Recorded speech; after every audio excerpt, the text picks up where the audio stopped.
2006년도까지 해갖고 350명을 감했다 그랬잖아요. 근데 한번 계산을 이렇게 해보세요. 그때 감하지 않았으면 어떻게 됐을까? 그때 351명을 감하지 않고 오늘 2024년에 왔으면요. 추가로 배출됐을 인원이 6,600명이 넘습니다. 그걸 그대로 두고 2035년까지 쭉 끌고 갔으면 어떻게 됐을까요? 그게 10,000명이 넘어요. 우리가 지금 2,000명을 하려고 하는 거는 2035년에 10,000명을 배출시키는 건데, 대한민국의 큰 라이프를 놓고 보시면은 그때 351을 감하지 않았으면 그대로 갔으면 지금 2,000명을 증원한 거랑 2035년을 갔을 때 거의 유사한 수준이 되는 거예요. 그래서 정부가 이번에 하는 것이 뭘 엄청 과격하게 이렇게 생각하는 거는 아니다. 좀 시계를 넓게 보고 판단을 해야 된다. 3%가 묻고 책임자가 답하다. 오랜만에 돌아왔습니다. 네. 저희 3%가 묻고 누군가가 답하는 그런 시간이 과거에도 몇 번 있었는데 최근까지 이슈가 좀 없다가 의대 정원 확대와 관련해서 크게 또 사건이 터졌습니다. 저희가 가능하면 이 코너는 그냥 안 했으면 좋겠는데 나라가 그냥 편안하면 이런 일 할 필요도 없는데 뭔가 항상 이슈가 뜨겁고 도대체 무슨 얘기인지 좀 들어보고 싶다. 속 깊게 그런 말씀들이 많으셔서 또 저희가 불려 나왔지 뭡니까? 맞습니다. 그래서 이 문제는 오늘 여기서 가능하면 종료를 끝장을 본다. 끝장을 보는 걸로. 물론 이제 저희는 원래 그 의사 대표분과 같이 한번 좀 모셔보고 싶었으나 두 분이 지금 감정이 너무 안 좋은 상태인 것 같아서 따로따로 모셨습니다. 그래서 오늘은 정부 담당자 그리고 이제 며칠 뒤에 저희는 또 이제 의사를 대표하는 그분들을 모시고 다시 또 같은 주제로 말씀 나눠보도록 하겠습니다. 그런데 오늘은 가능하면 좀 길게 들으실 이야기 푹 듣게 하려는 계획이고요. 자, 오늘은 박민수 보건복지부 2차관 나오실 텐데요. 이 의대 증원 문제, 필수 의료 패키지 문제와 관련해서는 거의 정부 대변인 역할을 하시는 분입니다. 바로 소개해드릴까요? 박민수 보건복지부 2차관님 어서 오십시오. 네, 안녕하십니까. 반갑습니다. 네, 반갑습니다. 1차관은 뭐예요? 1차관은 복지하고 인구정책을 담당하시고요. 보건의료 정책을 이제 제가 담당합니다. 사실 그냥 두 분이 전혀 이제 우열이 있는 건 아니고 그냥 분야가 다른 거잖아요, 그죠? 예, 그렇습니다. 부처 이름이 보건복지부니까 보건이 먼저죠. 보건, 근데 복지. 그렇죠. 그러니까 보건이 1차관 돼야지. 그렇지. 저희가 이제 2차관이 생기면서 저 이제 조직 개편을 해서 이름은 보건복지부에서 편제도 예전에는 보건 쪽이 앞에 있었는데 그걸 바꿨어요. 왜냐하면 이제 보건 쪽 업무가 이제 이런 이해관계 조정이라든지 이게 좀 많다 보니까 그래서 1차관 쪽이 복지와 인구 업무를 맡으면서 동시에 기획조정실이라고 해서 이제 우리 부처의 전체적인 조직 예산 이런 것들을 담당하는 업무가 또 있거든요. 그것까지 총괄을 하시도록 이렇게 했고요. 2차관은 이제 보건의료에 전담하도록 이렇게 돼 있습니다. 복지부가 일이 많습니다. 근데 지금 1차관으로 가도 거기도 또 국민연금 그 문제가 또 기다리고 있어서 자, 일단 우리가 웃으면서 시작했습니다만 의대 정원 이거 굉장히 지금 심각합니다. 지금 상황이 어디까지 왔습니까? 의사분들은 지금 전공의분들 이분들은 다 그만둔다고 한 그런 상황이죠. 그렇죠. 지금 이제 보도에 매일 나오지만 이제 사직서를 내고 한 70% 이상이 지금 이제 병원 현장을 떠나 있는 상태이고요. 저희가 D-Day를 이제 2월 29일까지 정해서 그때까지 복귀하면은 그 앞에 이제 명령 위반이나 이런 거에 대해서는 처벌하지 않겠다. 이렇게 이제 해놓은 상태이고 복귀를 기다리고 있고 또 계속해서 좀 대화를 하자고 그렇게 호소를 드리면서 좀 설득 노력하고 있는 중입니다. 복귀를 안 하면 어떻게 됩니까? 복귀를 안 하면 이제 법과 원칙에 따라서 이제 집행을 할 수밖에 없고요. 이제 그렇게 되면 이 젊은 의사들이 이제 사실은 의사가 막 시작이 돼가지고 배우면서 이제 전문의가 되는 과정에 있는 분들 아니겠습니까? 그래서 의대 증원 문제라든지 여러 가지 의료 정책과 관련해서 이제 본인들이 앞장을 섰는데 좀 그러한 불행한 일이 저는 없었으면 좋겠습니다. 이게 학생이 학교 안 나오겠다 하는 느낌하고 비슷한 거예요? 그런 거죠. 그러면 좀 그게 기간이 길어지면 유급 이런 느낌인 겁니까? 그렇습니다. 그런 것도 생길 수가 있습니다. 이제 그분들 입장에서는 됐다 그냥 나는 저 피부 미용 할란다. 개원할 수 있죠. 예, 지금 의사 면허증이 있기 때문에 네. 개원이 가능하고 바로 그런 점들 때문에 지금 병원을 떠나서 내가 뭐 여차하면은 안 돌아간다라고 하는 생각을 실제로 하고 있는 이유이기도 합니다. 제가 이제 좀 이따 설명드리겠지만은 우리 의료 체계가 갖고 있는 여러 가지 불균형의 문제 이런 것들이 결국은 그분들이 생각하는 그런 대안이 존재하는 문제입니다. 네. 근데 정부는 더 이상 뭐 그렇더라도 증원하는 이제 의대생 증원 숫자가 일단 가장 큰 논란거리인데 예. 거기에 대해서는 아직 변화나 뭐 양보나 타협 협상의 여지가 예. 없다는 쪽입니까? 예, 그렇습니다. 저희 판단은 의료 체계에 대해서 이제 손을 보지 않으면 앞으로 문제는 더욱 심각해질 것이다. 이런 거고 거기에 이제 증원을 비롯하여 여러 가지 이제 의료 체계 개편을 위한 이제 대책들이 준비가 되어 있는데요. 네. 이런 것들을 지금부터 시작을 해야만 앞으로 5년 후, 10년 후에 우리 의료 체계에서 벌어지고 있는 문제점들을 좀 보완을 하면서 국민들이 이제 제때 진료 받을 수 있는 체계를 유지할 수 있다 이런 판단을 하는 것입니다. 뭐 의료 체계 문제점은 우리가 뭐 입히 이런저런 보도를 통해서 알죠. 그러니까 응급실 갔는데 의사가 없더라. 네. 아니면 뭐 시골에서도 KTX 타고 다 서울병원으로 온다. 네. 근데 그걸 환자의 탓만으로 볼 수도 없고. 그렇습니다. 뭐 지역 병원에 무슨 의사가 구인난이라서 무슨 과는 진료가 안 되고. 소아과, 내과 같은 데는 지금 지원도 안 하고. 뭐 추가로 덧붙이실 이야기 예, 있으시면. 지금 말씀하신 것들이 국민들의 관점에서 느끼는 지금 의료 체계 이제 문제점 현상들입니다. 근데 제가 좀 추가로 말씀드릴 거는 이제 의료를 제공하는 의료인들 관점에서의 문제도 있어요. 그러니까 이제 가장 문제가 심각한 것이 우리나라의 병원입니다. 병원. 이제 우리가 의료 그러면은 굉장히 다양한 그 안에 체계가 있는데 병원에 계신 분들이 지금 소진이 굉장히 심각합니다. 네. 이게 다시 또 되돌아와서 그 후임의 어떤 전공의들이 지원하지 않는 또 그 이유가 되고 있어요. 그러니까 이제 악순환 고리에 들어가 버렸습니다. 이제 가장 심각한 것이 소아과. 소아과 외에도 이제 세부 전공들이 있는데 뭐 심장내과라든지 그다음에 외과계의 흉부외과 이거는 옛날부터 뭐 유명해진 얘기고 이렇게 해서 저기는 일이 힘들고 당직도 많고 저거 하면은 나 평생 가족들하고 시간도 못 내고 그렇다고 돈을 뭐 많이 버는 것도 아니고 나 저거 안 할란다. 그래서 전공의 지원율이 떨어지고 그러다 보니까 병원에서는 기존의 교수들뿐만이 아니라 펠로우 그 밑에 이제 전공의들이 순서대로 들어와줘야 인력이 순환이 되면서 이 체계가 유지가 되는데 이제 거기상 더 이상 이제 후임들이 들어오지 않으니 기존에 있는 교수들도 너무 소진이 심한 거예요. 당연하겠죠. 그래서 그거를 못 버티고 이제 또 나가십니다. 나가면 이제 거기는 더 이제 어려워지고 남아 있는 사람들은 이제 무너지는 거죠. 그런 것이 그런 것이 우리가 주로 접하는 서울의 큰 병원들은 심각하지가 않은데 지방의 병원들, 특히 대학병원급에 가도 그 문제가 심각해서 이미 그 거기 가서 이야기를 들어보면 붕괴되고 있다 이런 말 하시는 분도 있고 아니야 이미 붕괴되었어라고 말씀하시는 분들도 있고 지방은 참 심각한 상황입니다. 흉부외과, 뭐 소아외과 이런. 예. 그래서 뺑뺑이라는 것도 사실은 그런 그 안에 이제 인력 공급 체계가 무너졌기 때문에 응급실 뺑뺑이. 응급실을 가도 그것을 진료해 주실 선생님이 안 계시면 결국 받지를 못하는 거죠. 근데 다른 데 가라 이렇게 해서 몇 군데를 돌다가 진료를 받지 못하면 사고가 터지는 그런 문제가 되는 겁니다. 그런 어려운 과는 서울에 있는 병원도 똑같이 어렵고 힘들고. 서울에 있는 병원도 어려운 건 사실인데 그나마 사정이 낫고. 거기는 왜 더 낫습니까? 이제 규모가 워낙 크고 그러니까 분야별로 사람들 수가 많이 있죠. 근데 지방에 내려가면 그만큼의 큰 규모는 아니기 때문에 어떤 데는 보면 분야별로 뭐 한두 명, 뭐 2명, 3명 이렇게 있으면 당직을 제가 보기에 어느 모 대학병원의 교수님은 지금 연세가 한 50대 들으셨는데도 일주일에 그러면 그 일주일에 한 3, 4일을 당직을 쓰세요. 일주일에 3, 4일을 당직을 쓰세요? 그러니까 그거는 정말 지속 가능하지 않고 당직이라 하면 몇 시까지 밤새는 거 아니에요? 밤새는 겁니다. 그러면 다음 날은 원래 쉬어야 되잖아요. 당직이 끝나면 그 다음 날 오프를 해야 됩니다. 오프를 못 합니다. 왜냐하면 그분이 없으면 그게 돌아가지 않으니까. 그러니까 개인의 삶이라는 것이 너무 피폐해지죠. 아니 그러면 한 명을 더 뽑으면 되잖아요. 한 명을 더 뽑으면 되는데 뽑을 사람이 없는 거죠.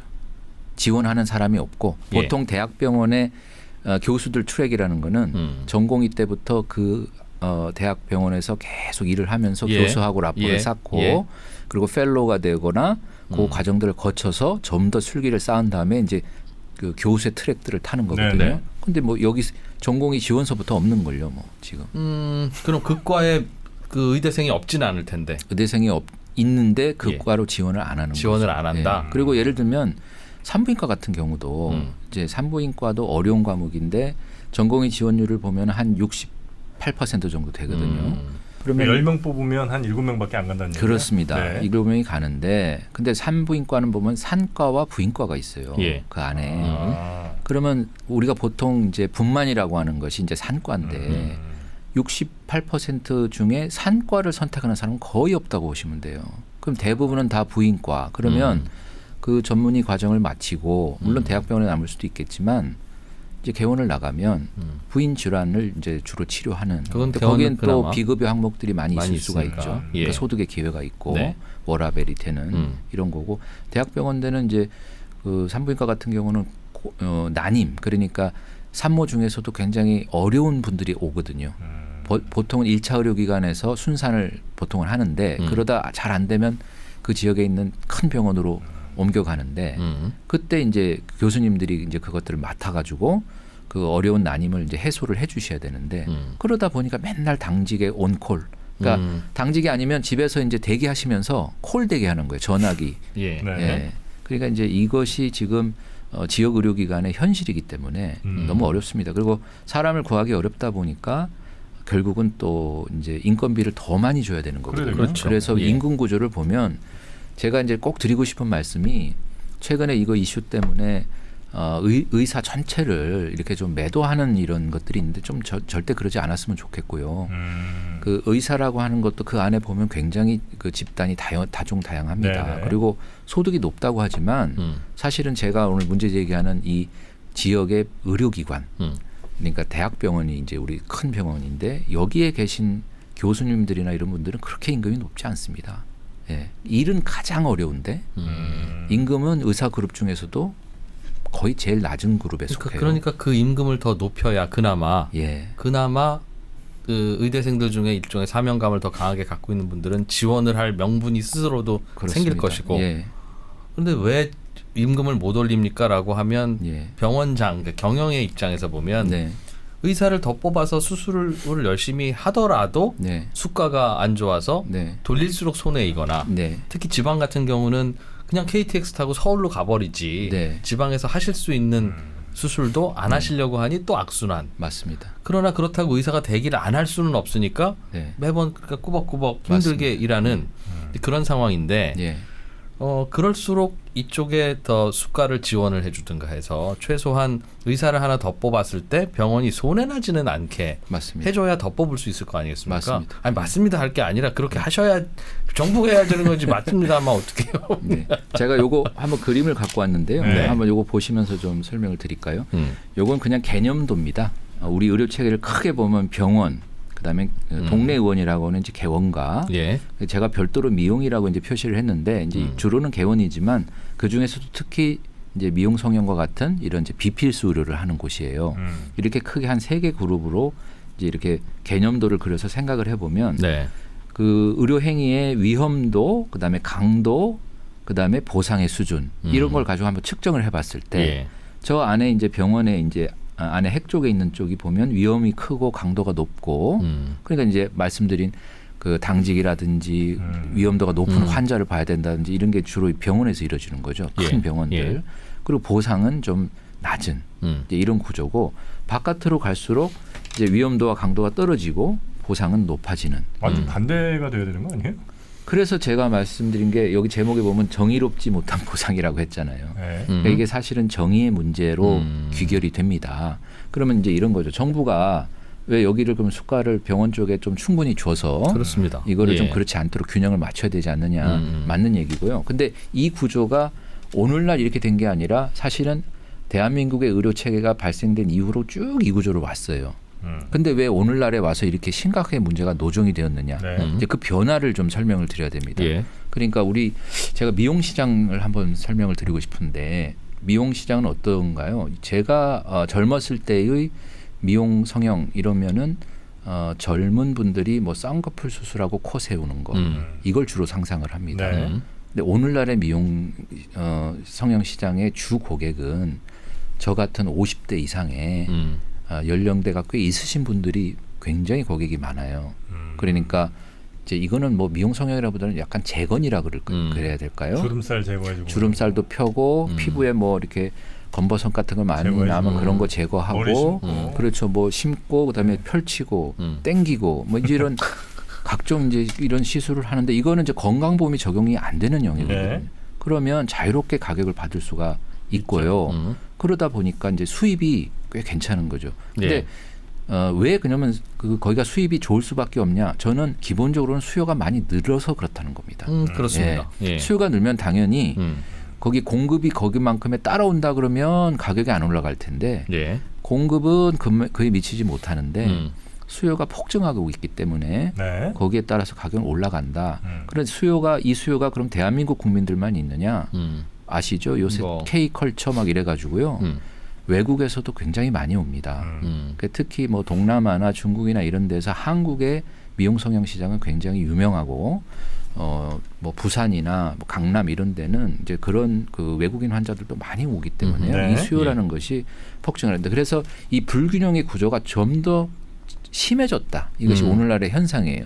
근데 이제 공급이 제한돼 있으니까 어떤 현상이 벌어지냐면 예전에도 대학병원이나 병원은 어렵고 보수도 적은 게 맞았는데 그래도 내가 그거 힘든 걸 버텨서 쭉 하다 보면 교수도 되고 그러면 내가 평생 그 명예로운 직업으로서 보수가 좀 적더라도 연구도 하면서 이렇게 교수가 될 수 있다. 이런 가치들을 인정을 받았는데 이제 지금은 그 격차가 너무 벌어지다 보니까 개원만 하면 너무 큰 돈을 버니까 그렇죠. 이제 예전에도 개원가와 병원은 개원가가 조금 높은 수준, 약 한 1.5배 이런 정도 수입을 올렸어요. 근데 지금 격차가 이제 이 2배 이상 벌어지고 있습니다. 그래서 그리고 이제 피부로 느낀 통계로는 이제 그렇게 벌어지고 있고 실제로 피부로 느끼는 건 뭐 2배, 3배 이렇게 느끼고 있어요. 이제 그게 왜냐하면 개원가도 제가 좀 드리고 싶은 말씀이 그럼 개원가가 소득이 높다고 다 그러냐 그건 아니고 여기도 편차가 굉장히 심합니다. 그러니까 평균 그러면 얼마가 나와 있어요.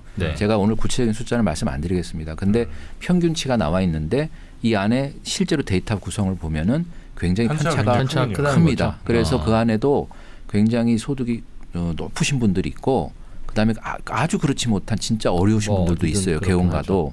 그래서 근데 그걸 데이터를 내보면 평균이 나오는데 물론 당연히 평균은 봉지기보다 훨씬 높죠.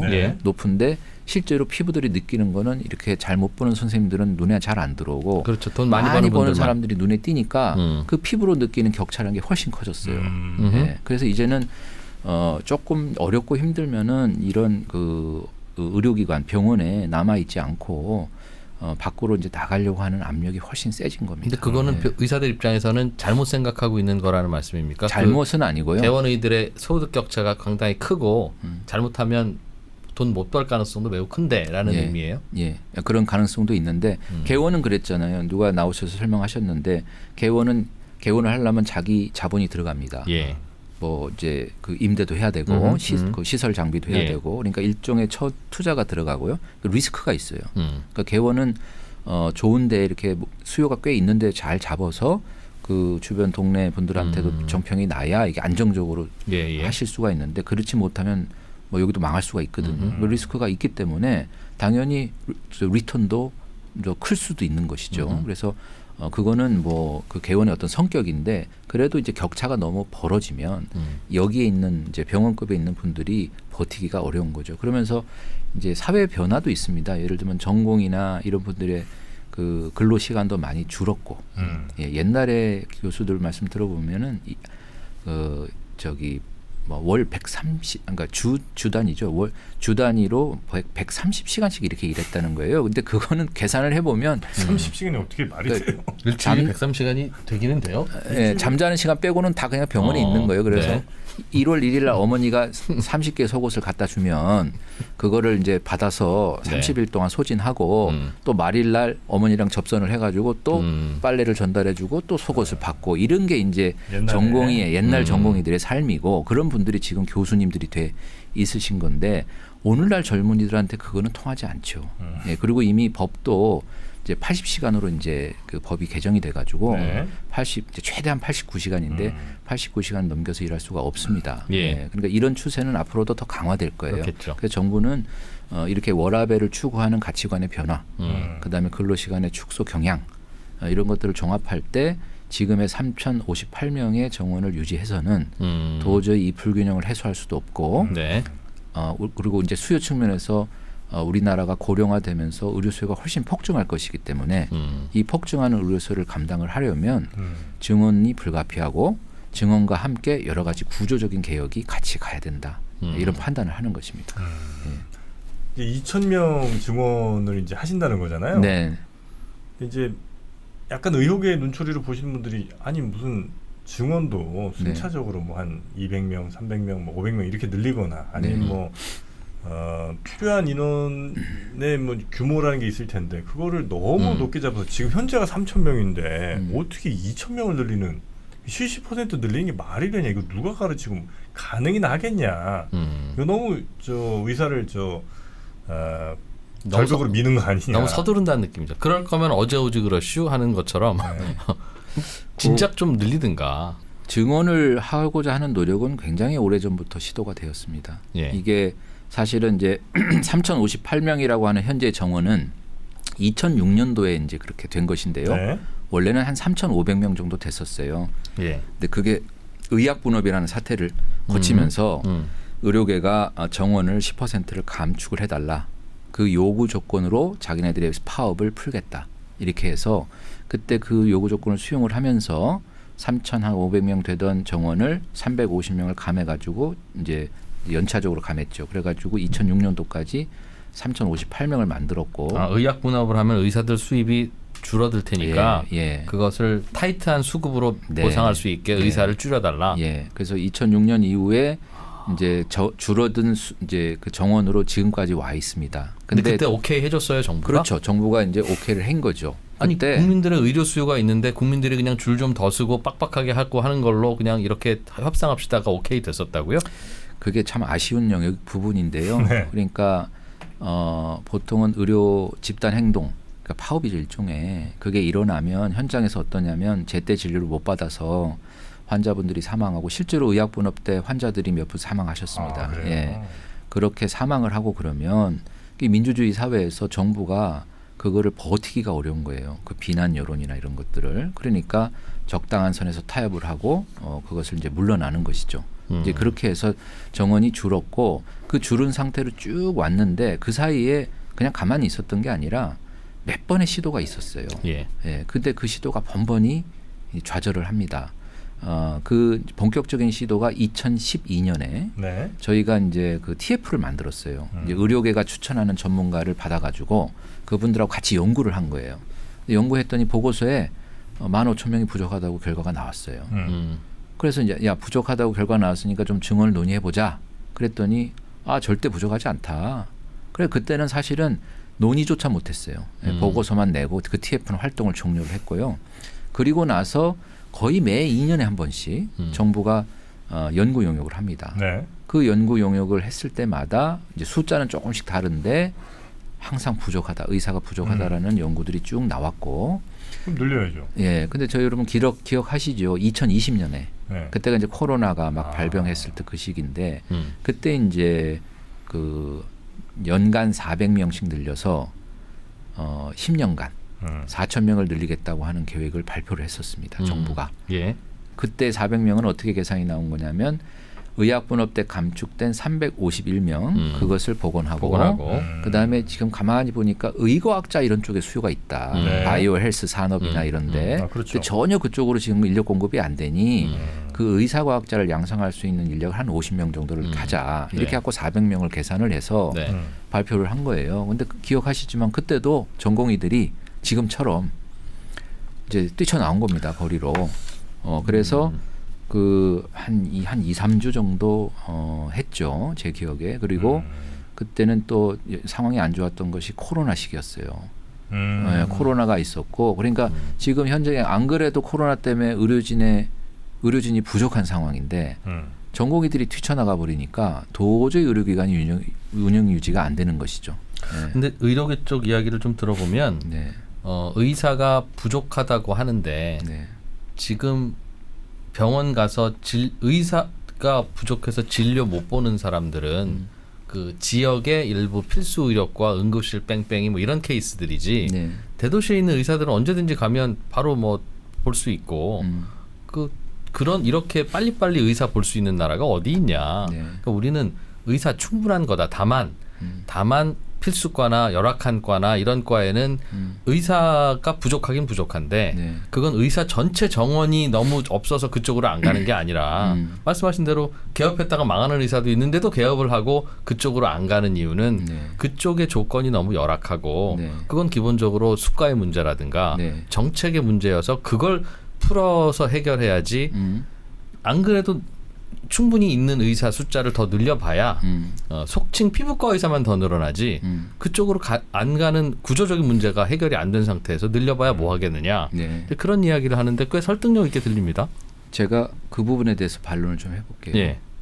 물론 아까 이제 필수 분야, 병원, 개원가 그리고 미용성형을 개념적으로 이렇게 구분해서 설명을 드렸지 않습니까? 그리고 그 불균형이 심해지면서 격차가 커졌다고 했고, 예. 그러니까 이 필수를 살리려면 이 불균형을 어느 정도 시정을 하면서 균형을 좀 맞춰줘야 돼요.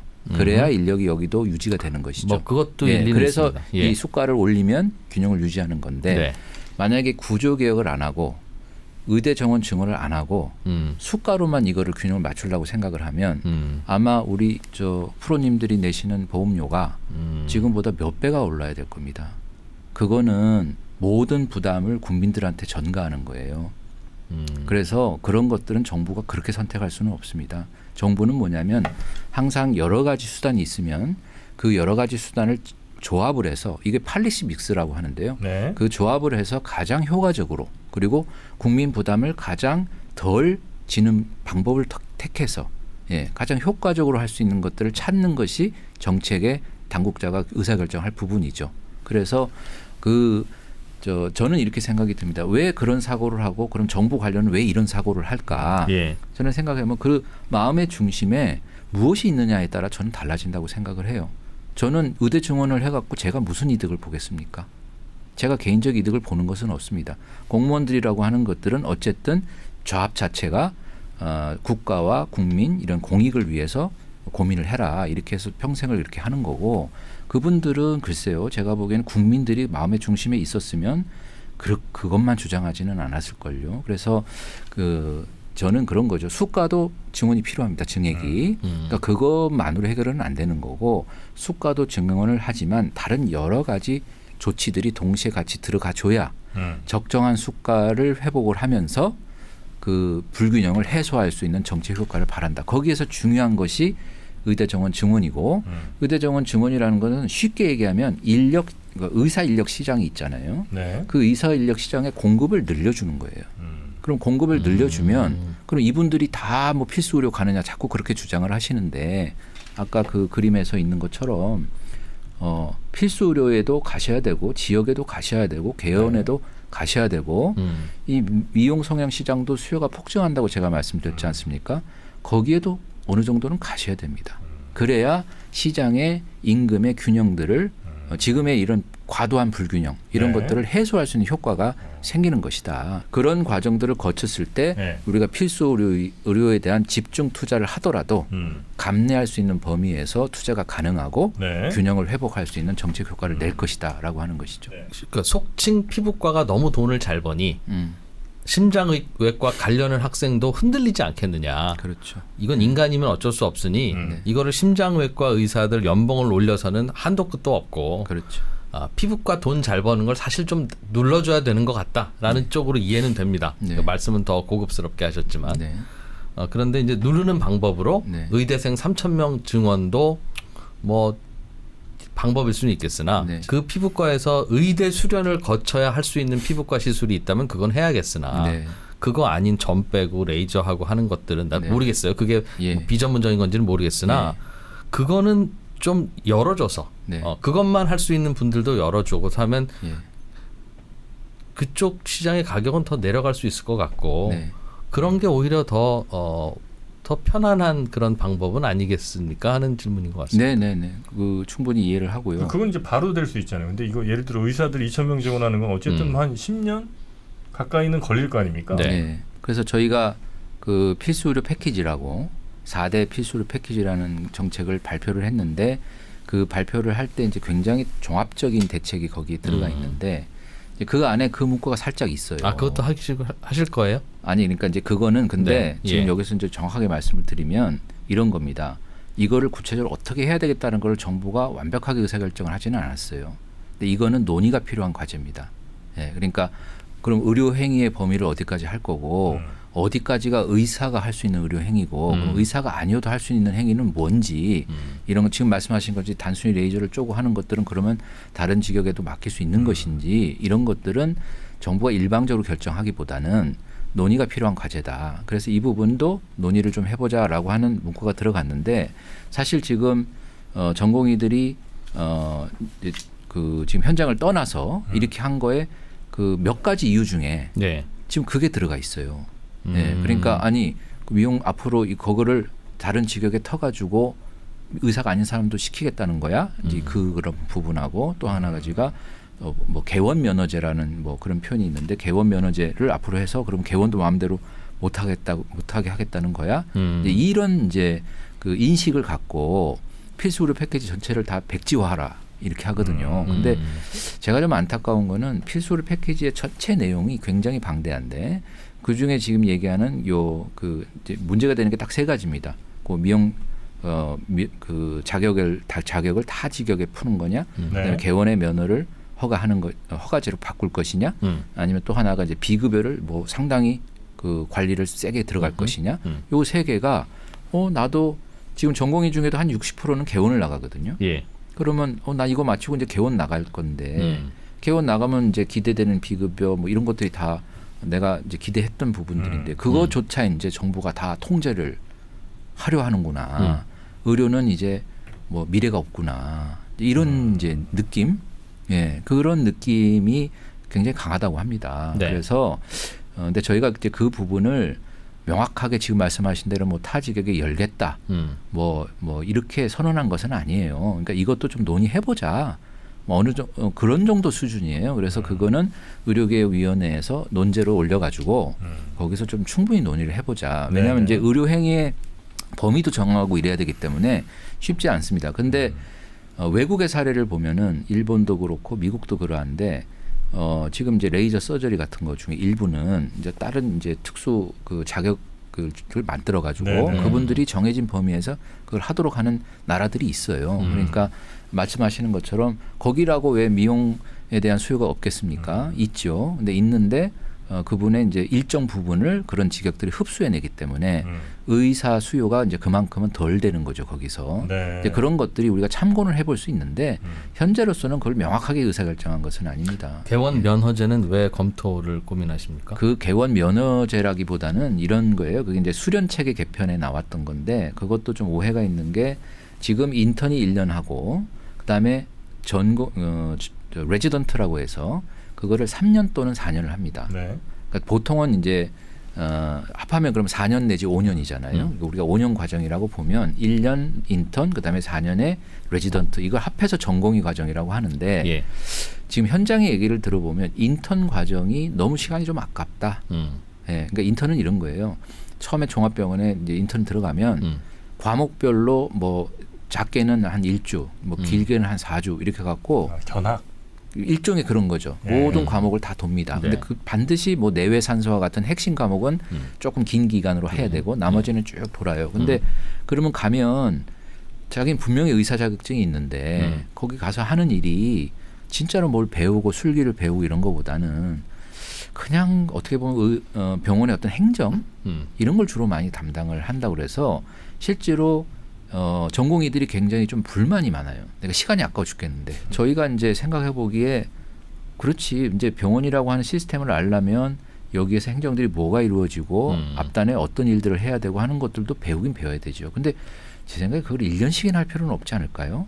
예, 그거는 한 뭐 길게 보면 한 3, 4주 그 정도면 충분히 터득이 가능할 것 같고 그래서 그 시간이 매우 아깝다. 그리고 교수님들도 공통적으로 그런 의견이십니다. 그래서 우리가 생각했던 거는 수련책을 좀 바꿔야 되겠다. 그러니까 실질적으로 임상 그 수련을 그 전공의들이 실질적으로 할 수 있게 좀 체계를 바꿔주자.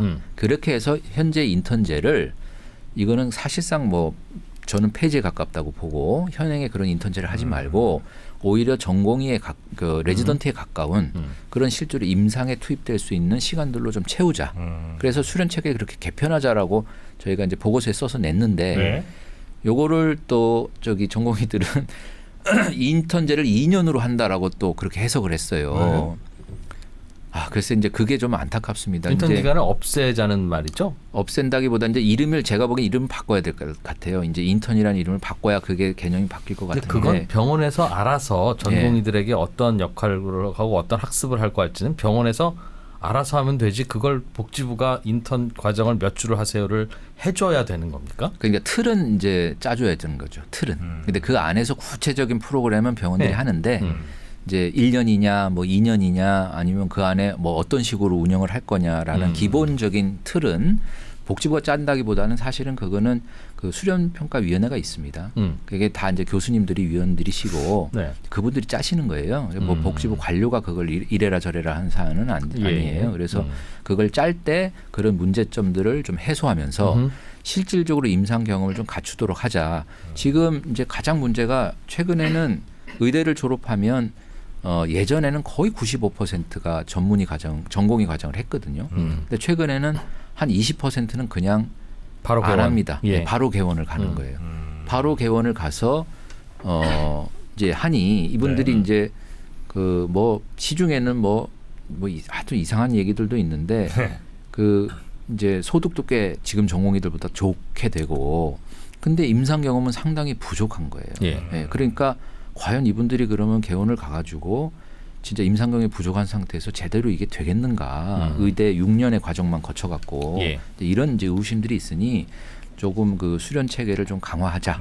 이제 이런 게 취지인 거고 그런 거지. 지금의 이제 좀 어떻게 보면 효과성이 떨어지는 인턴을 2년으로 늘리는 것은 아니거든요. 그런데 그런 오해가 있었고 이런 여러 가지 오해들이 뭐 저희가 홍보나 설명을 제대로 못한 부분 책임도 있을 것 같고요. 그 말은 그러면 의대만 졸업하고 나서 바로 개원하려고 하면 그건 따로 허가나 면허나 시험을 거치도록 하겠다라고 하는 게 개원 면허제의 취지였다는 말씀이군요. 그게 지금 이제 일본이 그런 식으로 하고 있어요. 일본이 그 제도를 채택하고 있는데 이제 우리가 뭐 바로 그렇게 간다고 하긴 좀 어렵고 그 부분도 사실은 저희가 말하는 의료개혁위원회에 논제를 좀 올려서 추가 좀 논의를 거쳐서 정해보자라고 했었던 것이죠. 자, 그리고 이제 아까 뭐 말씀을 저희가 이제 나누다가 조금 넘어간 것 같은데 2,000명, 2,000명이면 하여튼 숫자가 많아 보이잖아요. 제가 그 부분 설명 좀 드릴까요? 그러니까 왜 2,000명인지 그다음에 2,000명을 가르칠 그 교육시킬 역량은 되는 건지. 그러니까 2,000명이 갑자기 3,000명에서 2,000명이 너무 많다. 이제 이게 그리고 교육이 과연 가능하겠느냐 이게 이제 주요한 그 포인트인데 한번 이렇게 생각해 보시면 어떨까요? 대한민국의 의과대학이 모두 40개가 있습니다. 그래서 우리가 인구당 의사수 이런 거 OECD랑 많이 비교하잖아요. 근데 인구당 의사수는 당연히 우리가 OECD보다 굉장히 적고 근데 인구당 그러면 의과대학 정원 수는 어떤가? 그것도 OECD의 거의 절반 수준이에요. 근데 인구당 그러면 의과대학 수는 어떤가? 그거는 우리가 OECD보다 많아요. 이 얘기는 뭐냐면 짜잘짜잘하는 의대가 많다는 얘기네요. 조그만 규모의 의과대학 수가 많다. 그러면 의과대학이라는 거는 사실은 일반 그 다른 과목의 대학과는 조금 차이가 있습니다. 저는 이제 경제학과 출신인데 경제학과는 뭐 미시거시, 재정학, 화폐금융론, 뭐 노동경제 이렇게 기본 과목들을 딱 갖추면 어느 정도 학생들을 가르칠 수가 있어요. 그래서 교수님들 수가 그렇게 많이 필요하지가 않습니다. 근데 의과대학은 전공도 굉장히 많고 뭐 내과, 외과, 산수 이것서부터 기초 과목이 되는 병리학, 양리학 이런 것까지 굉장히 과목 수가 많기 때문에 갖춰야 되는 패컬티의 수가 굉장히 많아요. 그래서 학생 대비 교수의 숫자가 굉장히 커야 됩니다. 그래야 내실 있게 교육을 할 수가 있어요. 그래서 이제 대한민국에는 이제 의료기관 평가 인증 제도라는 게 있습니다. 그러니까 면허 제도가 이렇잖아요. 기본적으로 정부가 인증을 해준 의과대학을 졸업한 사람만이 의사 국가고시를 볼 수가 있고 그 의사 국가고시를 통과해야만 면허가 나가는데 면허가 나가고 나면 지금의 전공의처럼 추가적인 현장의 실습을 통해 가지고 전문의로 양성이 되는 것이거든요. 이제 이 구조가 되는데 그럼 앞단의 평가 인증 기준에 교수 수, 그다음에 어떤 건물 이런 이제 시설 이런 것들에 대한 다 기준들이 있어요. 그래서 그것들을 충족해야 되는데 숫자가 40개라는 건 대한민국의 규모나 인구를 봤을 때 좀 많다. 개수가. 예. 근데 학생 규모나 이런 건 굉장히 적고 이런 이제 구조에서 한번 보십시오. 2,000명 많은데 40 나누기 하면 50입니다. 네. 그러니까 평균 뭐냐면 학교당 50명 더 주는 거예요. 평균으로. 네. 네. 지금은 한 60명 정도 있겠네요. 평균요? 네. 지금 그게 이제 학교마다 편차가 큰데요. 서울대학교 같은 경우가 135명이거든요. 그리고 제일 작은 규모의 이제 의과대학 같은 경우가 한 40명 정도 있는 학교가 있어요. 예. 그러니까 서울대학교도 80년대에는 정원이 260명까지도 있었었어요. 예. 근데 뭐 제가 전에도 한번 그 말씀드렸는데 그때보다도 교수 수가 훨씬 많이 늘었고, 그 다음에 각종 뭐 시설이나 기자재라 이런 게 그때에 비해 뭐 80년대에 비해서는 훨씬 많이 다 개선이 되었습니다. 그래서 왜 학생은 주냐 이 말이군요. 학생이 줄었죠. 많이 줄었고 그래서 학교당 50명씩 배정하는 거는 각 학교의 입장에서 그렇게 크게 교육의 질을 떨어뜨리지 않고 충분히 교육이 가능하다 이런 거고요. 근데 저희가 작년 12월에 수요조사를 했잖아요. 수요조사를 할 때 각 학교에다가 이제 퀘스천을 이렇게 던진 거예요. 여러분들이 현재 갖고 있는 교원 수, 그다음에 시설 이런 것들을 다 감안해서 당장 증원이 가능한 숫자가 얼마인지를 답을 주시오. 네. 그리고 두 번째는 약간의 추가적인 투자를 통해서 그러면은 더 늘릴 수 있는 것도 숫자를 내세요. 이렇게 두 가지 숫자를 받은 거예요. 네. 그래서 받은 게 당장 이제 현행 아무것도 손 안 대고도 당장 할 수 있는 게 2,100명, 2,155명. 그 학교들한테 물어보니 그 결과가 증원을 포기. 예. 이렇게 2,155명. 그러니까 학교마다 어떤 데는 10명만 더 가능하다 이렇게 답한 데가 있고요. 어떤 데는 뭐 한 100명 더 가능하다 이렇게 답한 데도 있어요. 그래서 이제 그런 것들을 다 모아보니까 2,155명이었고 의대 정원 확대는 되게 반대하는데 그 물어보는 설문에는 그렇게 가능하다고 대답은 해요? 그게 이제 대학은 늘리고 싶죠. 늘리면 다양한 뭐 이해관계도 생기고 대학 입장에서는 늘리고 싶은데 그 부분이에요. 이제 이 답은 총장이 책임지고 한 거예요. 근데 당연히 총장이. 의과대학의 의견을 물었고요. 그러니까 의과대학은 아마 적은 숫자들을 써냈을 겁니다. 적은 숫자를 써냈는데 이제 총장은 진짜 그래라고 이제 물어서 논의를 해갖고 이제 정하신 거고 예컨대 이런 게 있어요. 제가 어떤 학장님께 얘기를 들어서 아니 도주체가 그렇게 불가합니까? 그랬더니 지금 건물이 꽉 찼다는 거예요. 건물이 꽉 차서 더 이상 증원이 안 되는데 무슨 증원이 가능하다고 하느냐. 근데 그 학교 총장님께 여쭤보면 그 바로 옆에 건물이 있다는 거예요. 근데 그 건물은 의과대학 거는 아니죠. 근데 이 건물 활용하면 된다. 이게 지금 뭘로 쓰고 있는데 요거 한 2, 3개월 리노베이트 하면은 그 강의실로 쓸 수 있다. 이런 답을 이제 계획을 받은 거죠. 그런 거고. 그다음에 이제 건물뿐만이 아니라 뭐 여러 가지 학습 기자재나 교수진들 특히 이제 기초 교수가 좀 많이 부족하다. 그러니까 기초 교수는 구하기가 상당히 어려운 게 사실이에요. 왜냐하면 의과대학 내에서도 그런 기초 학문을 잘 안 하시려고 그러니까 배출이 최근에 되신 분들이 잘 없어요. 못 가르치겠군요. 근데 이제 의과대학의 기초학문이라는 걸 보면은 병리학, 양리학 뭐 이런 것들인데요. 이게 꼭 의과대학 아닌 곳에서도 그 다른 자연과학 계열의 그거를 가르칠 수 있는 교수님들이 뭐 약대도 있을 수 있고 일반 생물학이나 다른 뭐 미생물학이나 이런 데에서도 유사 전공들이 있어서 저는 이거는 투자의 문제다. 그러니까 의과대학 학장들의 눈높이로 봤을 때 건물도 없고 사람도 없는데 총장의 눈높이로 보면 건물도 있고 내가 좀 투자하면 교수도 더 구할 수 있어. 이런 이제 판단들이 서는 거죠. 학교들에 물어보니 2,100. 그다음에 투자 조금 더 하면 가능하다는 숫자는 그보다 훨씬 더 높게 많았습니다. 그래서 그거는 2,800명이 답이 왔어요. 그러니까 그래서 정부가 그거를 받아서 사실은 실사를 다 나갔습니다. 진짜로 그런지를 봤어요. 그래서 일단은 1차적으로는 학교 관계자 면담을 했고 실사 나간 게 언제입니까? 그게 작년 12월이죠. 작년 12월. 그래서 면담을 했고 특히 약간 특이 사항들이 있는 학교들은 현장을 직접 가서 그러니까 총장이 옆에 건물이 있고 이거 리노베이트 하면 됩니다라고 답하는 데는 진짜 가서 본 거예요. 그 건물이 있는지. 건물이 있는지 보고 진짜로 2, 3개월의 리노베이트만 하면은 활용으로 가능한 것인지도 판단을 해서 가능하다고 판단하면 그 숫자가 우리가 칸투가 됐고 이거는 대학에서는 가능하다 하는데 우리가 보기엔 좀 가능하지 않은 것 같다 그러면 그거는 배제를 했고 이런 식의 수요 조사를 해봤더니 심지어 대학이 120명 가능하다고 했을 때 150으로 늘려놓은 계산도 있습니까? 우리가요? 예. 그렇지는 않죠. 그러니까 무조건 학교가 낸 것이 맥시멈입니다. 예. 그러면 다 더한 건 2,800명.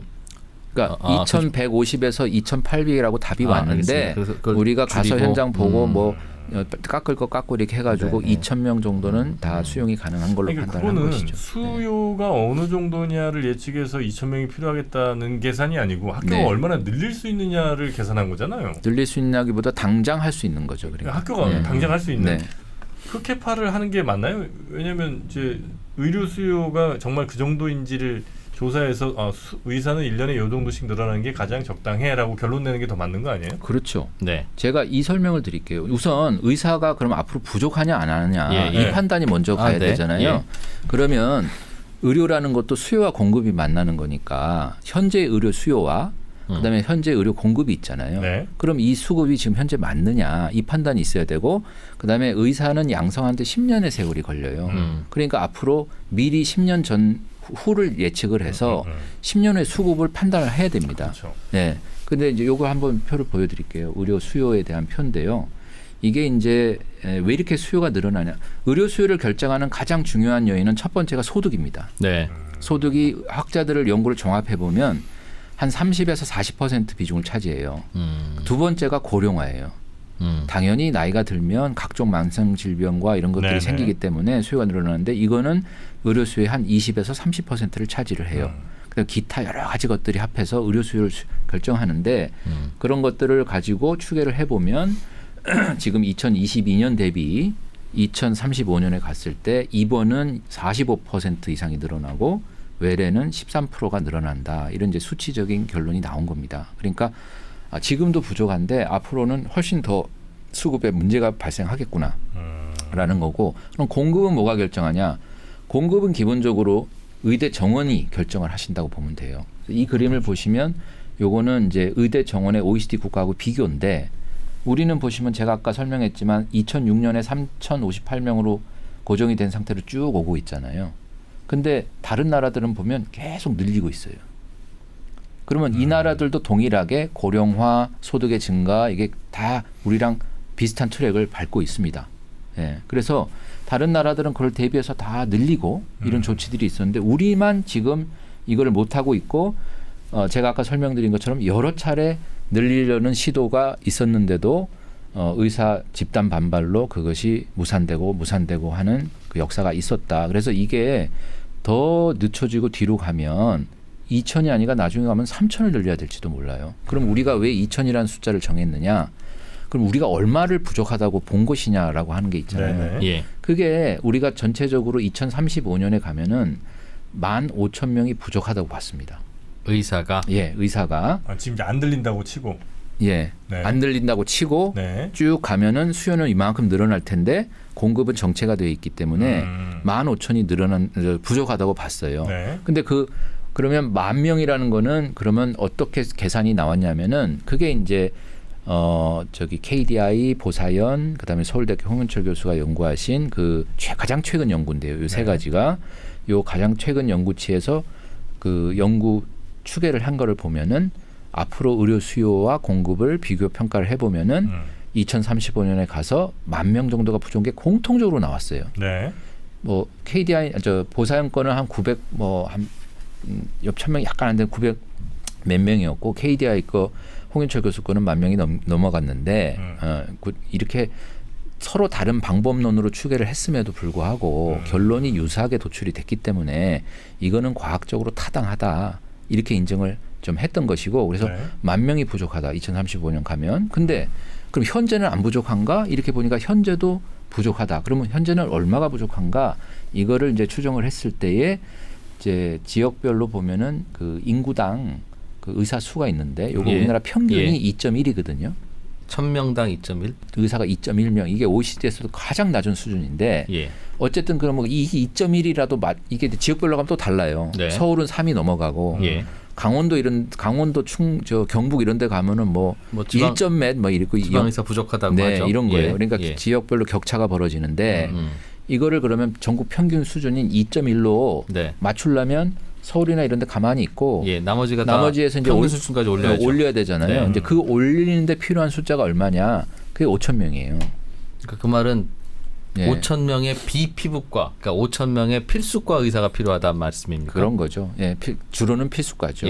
우리는 사실은 미용성형 시장은 비필수기 때문에 그건 시장 논리로 돌아가는 거라서 그런데 이제 그런 게 결론이 도달했고 그러면 15,000이 부족한데 이 15,000을 그럼 어떻게 갭을 메꿀 것이냐.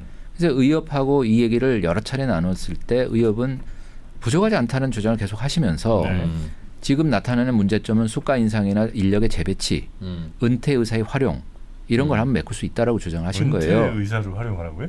예.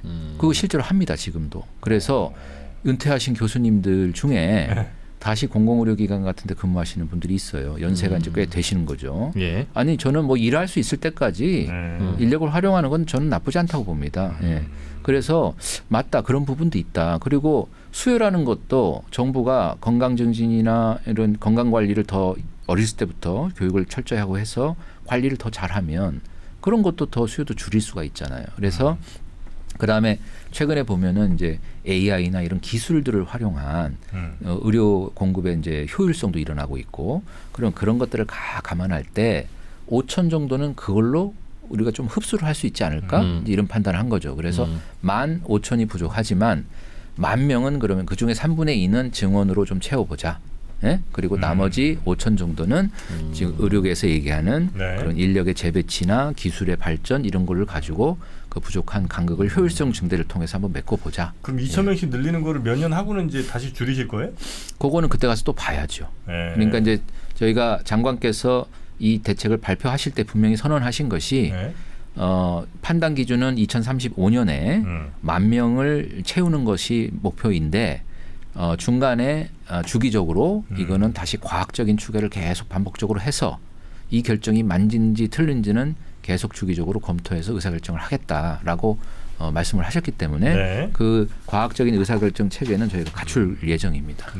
정리를 하면 지금 상황에서 부족한 필수과 의사가 5,000명이다. 우리나라 전체에서. 그렇습니다.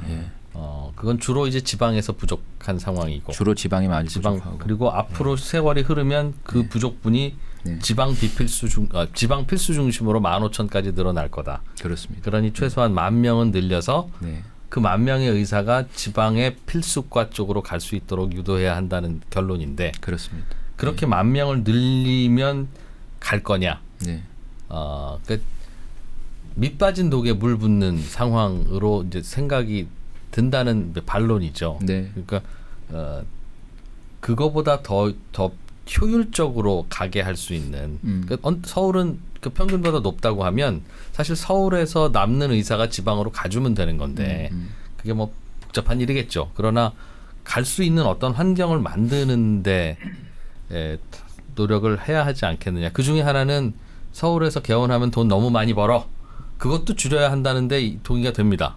그러나 아니 난 돈 아니더라도 좀 인간답게는 살게 해줘야 지방으로 가지에 대해서도 해줘야 되는데 그 조금 더 말씀을 좀 강하게 드리면 그렇게 하는 거는 우리 나중에 논의 좀 해보자라는 쪽으로만 말씀을 하시고 어떻게 하겠다는 얘기는 아직은 없고. 왜 없죠? 있어요? 말씀 좀 주십시오. 의사 정원에 대해서는 이렇게 결정하고 이건 우리는 한 채 양보도 없다고 하니 왜 이 균형이 잘 안 맞는 것 같냐 하는 질문입니다. 제가 그 말씀을 드리겠습니다. 그 답을 드리기 전에 아까 저기 논의한 것 중에 추가로 조금 설명할 게 2,000명 그 부분에 대해서 아까 제가 2006년도까지 해갖고 350명을 감했다 그랬잖아요. 근데 한번 계산을 이렇게 해보세요. 그때 감하지 않았으면 어떻게 됐을까? 그때 351명을 감하지 않고 오늘 2024년에 왔으면요. 추가로 배출됐을 인원이 6,600명이 넘습니다.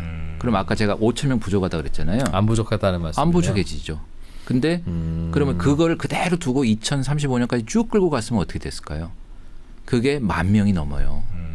그러니까 우리가 지금 2,000명을 하려고 하는 거는 2035년에 10,000명을 배출시키는 건데 사실은 2006년에 352를 감하지 않았고 우리가 증언을 하지 않았어도 그냥 그 숫자가 가는 거예요.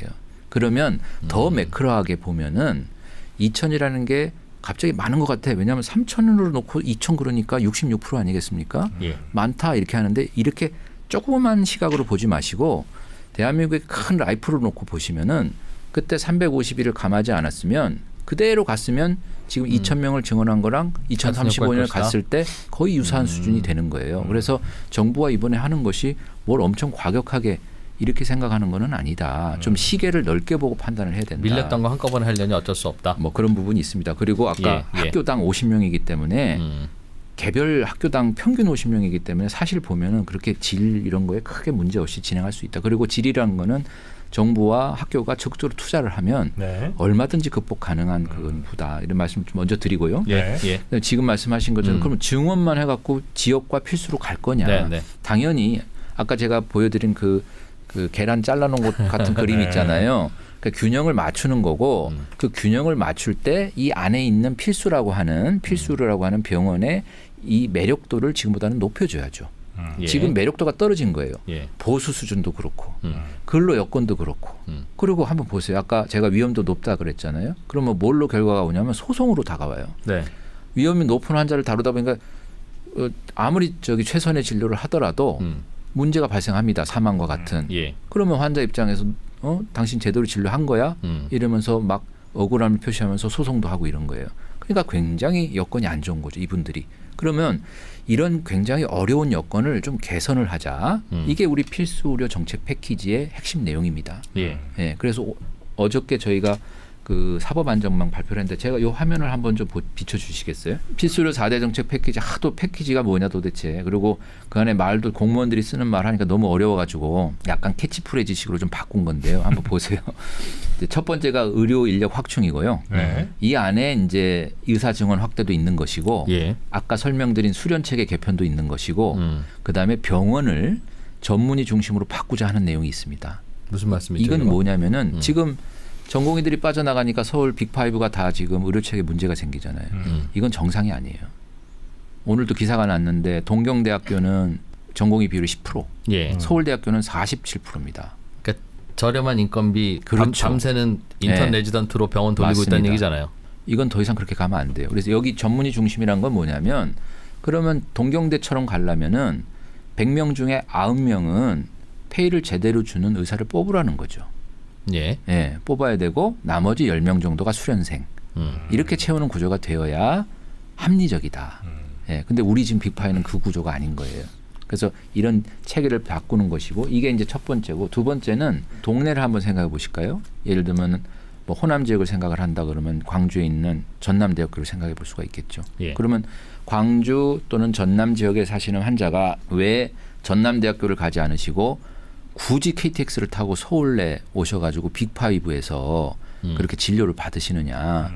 그거는 어쨌든 간에 뭐 내가 지금 앓고 있는 질병이 빅5 서울에 있는 빅5 갔으면 훨씬 진료를 잘할 것 같다라고 하는 그 생각인 거잖아요. 근데 환자 입장에서 그게 코스트가 엄청난 거예요. 왜냐하면 시간도 그렇고 차비도 그렇고 심지어는 숙박비까지 지불하면서 그걸 하고 계시거든요. 그러니까 엄청난 비용을 지불하고서도 빅5 쏠리는데 지역에 있는 병원들을 이 빅5 수준의 정말 좋은 경쟁력 있는 기관으로 만들어주면 이런 현상들을 많이 완화할 수 있지 않겠느냐. 그리고 질병 중에도 예를 들면 만성질환 같은 거는 시간을 다투는 건 아닙니다. 그러니까 그런 질병들은 뭐 상경해서 진료를 하신 것까지 그렇게 막기가 어려울 부분이 있어요. 근데 예를 들면은 심내혈관 질환 이런 것들은 골든 타임이 있어요. 1시간 이내에 적절하게 진료하지 않으면 굉장히 건강에 손상이 가거나 아니면 사망에까지 이르십니다. 그러니까 그거는 타협을 할 수가 없는 부분이에요. 그 진료는 어쨌든 내가 사는 지역 안에서 1시간 내에는 적절하게 조치를 할 수 있는 시스템 반드시 갖춰줘야 되는 거예요. 이게 이제 지역 의료 강화고요.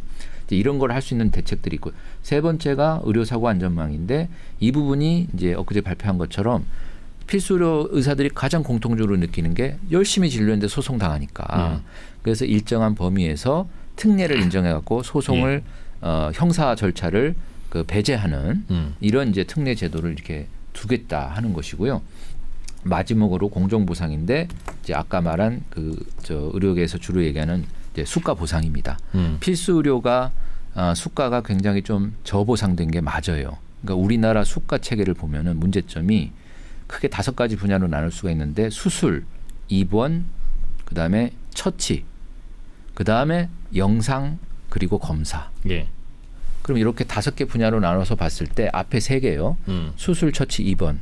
요거는 원가 기준으로 봐서 저평가돼 있어요. 저수가입니다. 예. 예. 근데 뒤에 있는 저 검사하고 영상은요. 예. 고평가가 돼 있어요. 그러니까 사실은 유능한 수가 제도면 이 고평가된 거를 드러내서 이 저평가된 거에다 넣어줘야 돼요. 예. 그게 사실은 상대가치 수가 제도라고 하는 건데 네. 우리나라가 그 제도를 택하고 있거든요. 근데 그게 지금 사실은 원활하게 이루어지지가 않아요.